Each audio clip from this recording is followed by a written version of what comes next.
Happy Saturday, everybody. Little update on what I've been doing. I'm just about ready to finish up with the fuel system on this, but this week it's been my truck. This is an 08 Chevy Silverado 2500 HD with 275,000 miles on it. It's been across country 20 times. I use it to tow my car to the Tri-5 Nationals. And what I've always noticed over the last couple trips is that when I hit a hill, it heats up faster than normal. So it started with a leak I saw, and then it ended up with a leak along the seams of this radiator. Of course, this is my old radiator. As you can see, why it was getting hot in hills is because probably it looks like about 30 to 40, maybe almost 50% of it's blocked by the cooling power, is blocked by crap. You can see where that would be if you look in here, the new fan, you see in there, that's where all the crap accumulates. But let me go through the process of removing this. It might save your butt. It took me half a dozen videos to find the right one that would tell me how to do it. I'm doing it now after I've already done it because of the fact the words come out of the sailor's mouth is not the most favorable. And there's my air conditioning kicking off at $100 a minute, it seems like, during the summer. First things first, you're gonna pull all these plastic caps off. Once that's off, while you're here, it's a good idea to pull this away from this top of the shroud. This is the top of your fan shroud. This will pop off. These are 12 millimeters. Might as well take those off. And down in the bottom there, you may not be able to see it. I guess you can. There are a couple more push tabs on each side. Which this is, it's like attached to this upper shroud. This is your transmission controller. And down here, I'll just point to it. Down there's the plug that you can pull down to disconnect, and we'll talk more about that later. So you're going to take this off, the two plastic pins on both sides, these two 12 millimeter screws. Why 12, I don't know. Take those off, and then you can virtually just carefully pick this up and lay it over. Then, with the exception of this hose, you're done. Leave that hose on right now. After you've done all that, take this cap off. Take it off, completely off. Don't loosen it, don't. This is your reservoir tank. There's a vacuum in there that's holding all your liquids in. Once you take the hose off the bottom, it's gonna be a mess. So take this off, release the vacuum inside the engine, or inside the cooling system.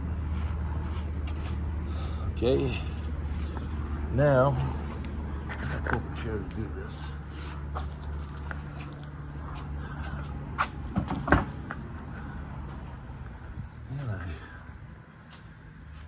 My pointer. I can't find my pointer.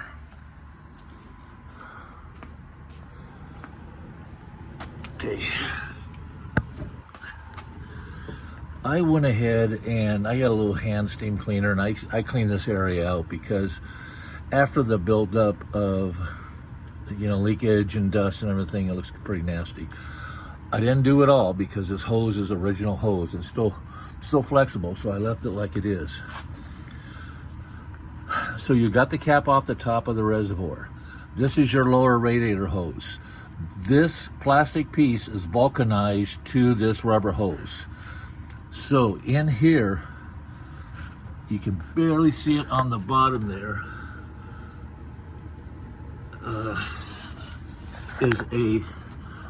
right there is a, it's like a half half circle ring. It snaps in 3 places. You get in there, get underneath it with a screwdriver, pull it out, and I took some long nose pliers to push it towards the center of the truck, because it's kind of like only goes in one way, and that one way has that clip pointing in that direction. So you got to pull this clip off. Once that clips out, it's stuck to my hand. Once that clips out, then you can jimmy this, jimmy, I know, but move this hose. If you're lucky, you can move it up and down. It should, because it's plastic to plastic, there's an O-ring in there. Once you get that open, then here comes the water.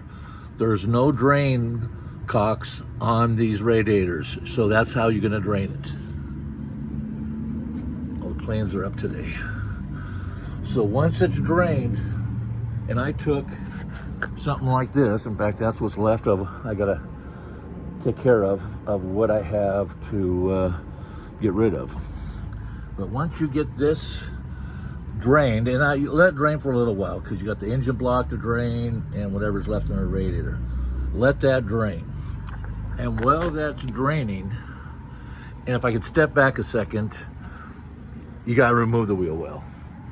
That should be your first thing after doing the top, is do the wheel well. Mine is a pain in the butt because it's off all the time, because I change the filter all the time. Anyway, back to this. That's all you're gonna do for right now. Then you can go to the top.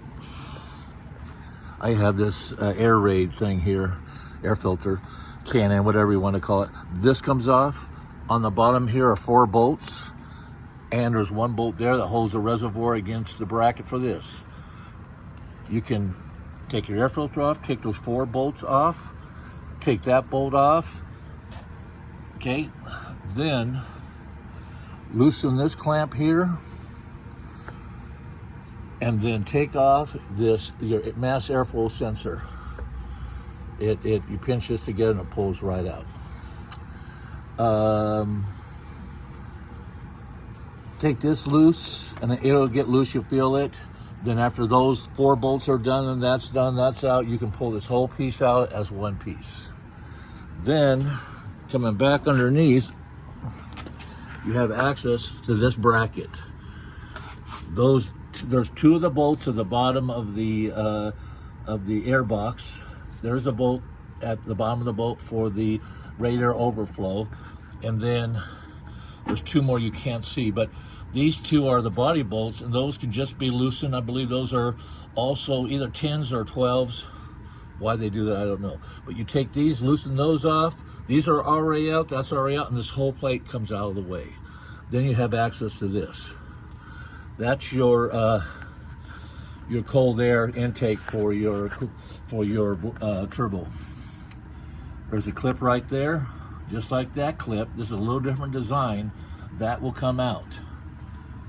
Then right here is I got that with a 12, deep 12 too, or I think I had another deep socket that was close to it, but it got loose.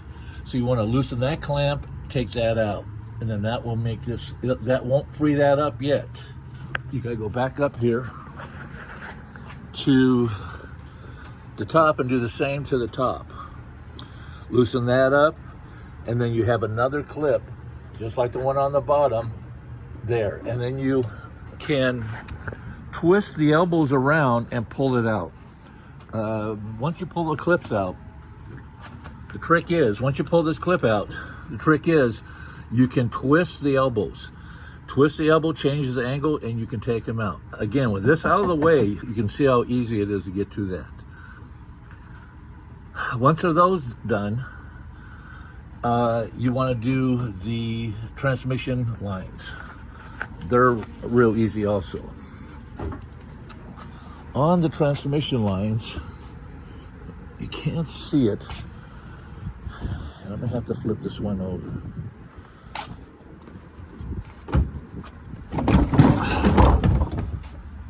It's over here.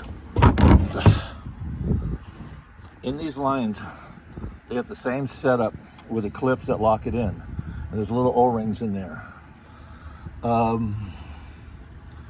Looks like they all leak. Anyway, same situation, but there's a plastic ring that you have to jimmy away. Carefully move that plastic lock ring out of the way, and it'll free up to the clips that go in here. I had a sample here, but I guess I lost it. Both sides. What I did is I took a short 2x4, put it behind it, and just give it a little wedge up, and it pops out. Both of them pops out. This is your return line for your reservoir. This is the 4 mounting bolts. This is where your upper radiator shroud will tie into your lower radiator shroud on both sides. I got this from Amazon. They're less than 200 bucks. I thought they'd be a lot more, but that is the cheapest one. It looks like somebody makes them for everybody, but Amazon seemed to be the cheapest one and with the best reviews. So I wanted to get an all aluminum one, but right now finances are tight. All the money is being dumped into that car in the garage like a dummy. But Amazon, the best deal going.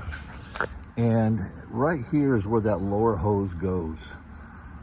You can see that lock ring will lock in. And what you do is when you go to put it back in, you go ahead and put the lock ring on the existing radiator hose. You can see how it goes on. And that way you just push it on it and it locks in.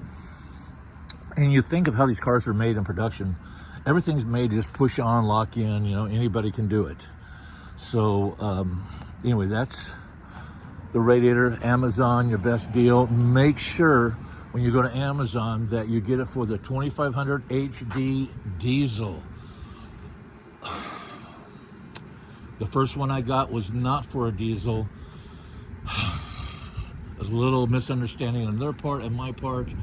But bottom line is I got it returned, I got reimbursed for it, that's the shipping.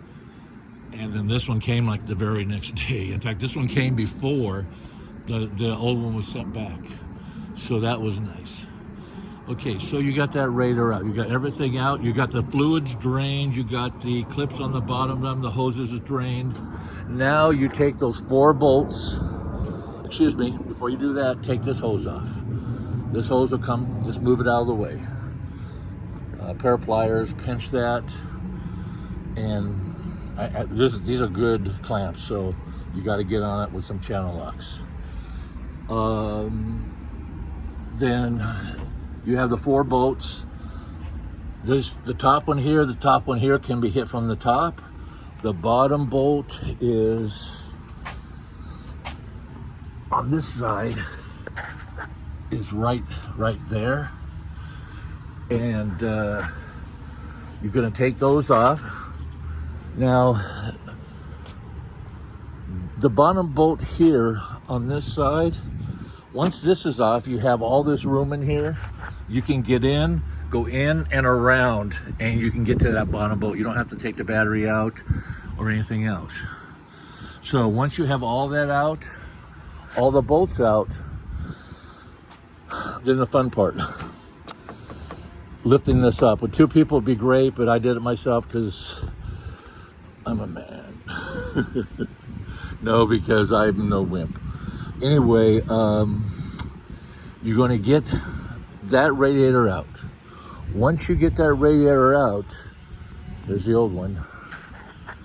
Inside these spots will be some rubber mounting cushions. Pull those out of the old radiator, put them in the new radiator. The new radiator should have the new clips already in here. They should have the O-rings already in here. My new one did. So that's all the prep you need to do on the new one, is to put the rubbers cushions for the mountings. So now here is the trick. You see how this is? Back to the truck.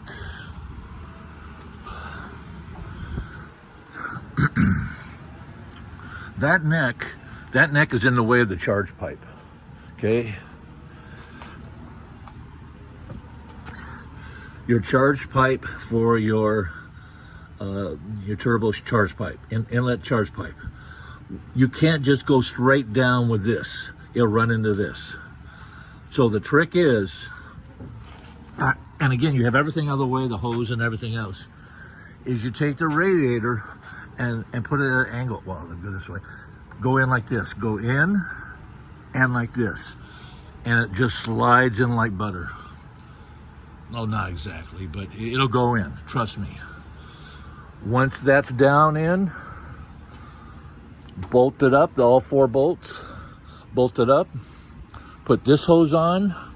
Put your hose for your reservoir feed on the top right here. It goes right here. And then, before you very important here, do not put that hose on the bottom yet.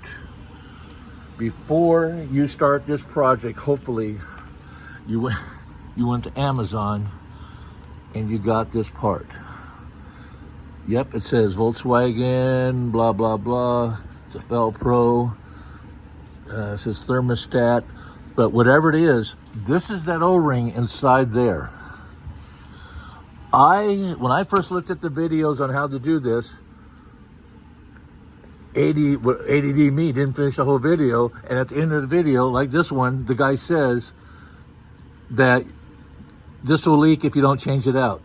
Of course, I put it in. And I was smart enough not to put everything back together. I just put the upper and lower hoses on, the fill hose, then I put a gallon of fluids in. Sure enough, it dripped. So, I didn't lose much fluids. I ordered this from Amazon. You can stop and I got mine the next day. It was less than $2. I got it Prime, so I got it free. Put that on. And so that came the following day. So everything stayed the same. The next day I came back to it. I put that O-ring in. I put a little lube around the inside and on the horn, where it slides in and then you'll clamp in. This is going to be tough going in, and thankfully so, because you want a tight seal. I actually took a small piece of wood and tapped with a hand, using it as a punch. I set it right here and using a light hammer, tapped that down to get it in there, and it worked. It got it down in there, and then it just clips in. Doing that's going to save you so many headaches, because it is frustrating trying to get an O-ring that is just borderline tight. Anyway, once that's in, new O-ring in, again, did the same thing. This time I added more, more until I had it full. I got 7 gallons in mine, 6.5, maybe 7. Once you're good, then you can start putting the charge pipe in backwards the way you put it in. Very easy. You want to put the clips on first before you put the elbows on, and then you put that center flexible pipe on, and it goes in pretty easy. And just after you get this in, put this plate back on, and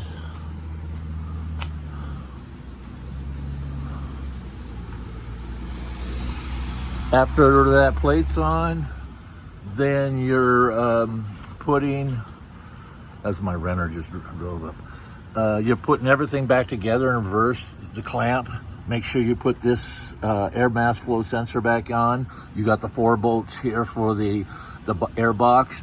You got the 1 bolt for the reservoir, and you got the, I went ahead and serviced my filter while it's off, and you got that back on. You got this back on, and you're all done. With the exception, I have one more thing to do, a couple things to do still on the truck. That's why the wheel well's off. Now, one last thing I want to say what happened to me, and hopefully you're not as dumb as me, but when I took this off, first I disconnected it from the bottom, but I didn't take it all the way off. I pushed it back on, and I walked away and I did something else. Okay, so this, once that was off and everything put back on, that's all I did. I went to back the truck up, it backed up and everything was looking good. Then I went to pull forward, it wouldn't go forward. I put it in reverse, wouldn't go in reverse again. I go, what the heck? Everything was working on the dash.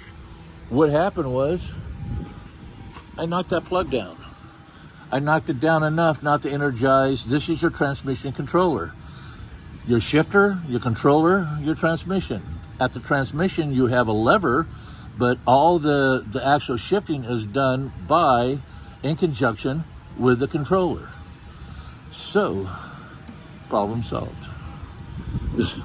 Trying to find this was also a headache. I just, again, YouTube and looked at a couple of videos, and when somebody said the magic word, controller, I said, oh crap, I remember screwing around with that plug, and sure enough, that was it. So, any questions, you can get a hold of me. This is my '08 Chevy Silverado. I call it my moneymaker because over the years, this has been the best truck I ever had. I take very good care of it. Change the oil every 3,000 to 5,000 miles. Just put this new grill and everything else on this. But hopefully, some of this is done. I can get back on my car, which I plan on doing here in a little while. I've got my fuel system I'm wrapping up. And if you would please like, share, or even subscribe to my channel for more action on this. I've got 1,200 videos of my whole, since 2009, 90% of the videos are my life with this car. All the shows, all the relationships, and all the people that have done videos with my car. So it's just been through a total, we just did all but a paint job on it, on a freshening up. From the motor all the way back is all new. It's a 3-year project that we're just wrapping up now. I hope to have it, we're about ready to fire up the motor, and I'm waiting for that day. Everyone else, nice day in California, Southern California, a little smoggy. But everyone else have a great day. Good luck on your radiator. Thanks.